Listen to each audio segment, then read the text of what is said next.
Existencialismo agnóstico.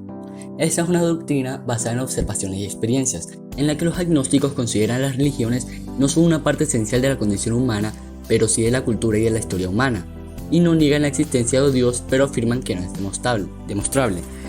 Entre sus principales representantes está Heidegger, personaje poco dado a la vida pública y que se entregó por entero a la actividad filosófica como docente y escritor.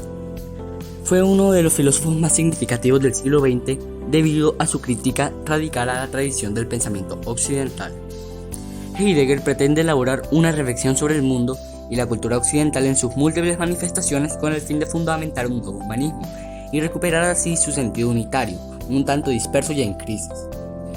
Dado que lo que el ser humano entiende en sí mismo y sus manifestaciones culturales son un producto de una manera concreta de concebir la relación ser-pensar, es decir, son un producto de una metafísica, es necesario comenzar por plantearnos de nuevo las preguntas por el sentido del ser.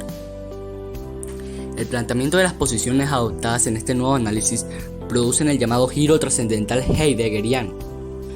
Su análisis no arranca de la consideración del ser estático y objetivista al modo tradicional, sino que, por el contrario, del ser dinámico y conductual que es el ser humano. Para comprender el significado del ser no se puede atender primeramente al análisis de sus propiedades o categorías, sino al análisis del ser humano que, como ser privilegiado, es el único capaz de formularse las preguntas por el sentido del ser general y del suyo en particular. Y la estructura humana no es el pensamiento, sino la imprevisión y la indeterminación más radical. De ahí que el ser humano se expresa en la existencia.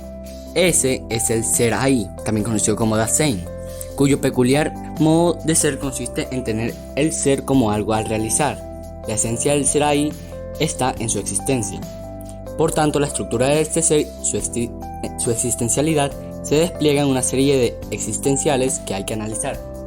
Estos existenciales son el ser en el mundo, el estar a la mano, el poder ser, la coexistencia, el cuidado, la temporalidad, ya sea con el tiempo cronológico y el tiempo humano, y el ser para la muerte.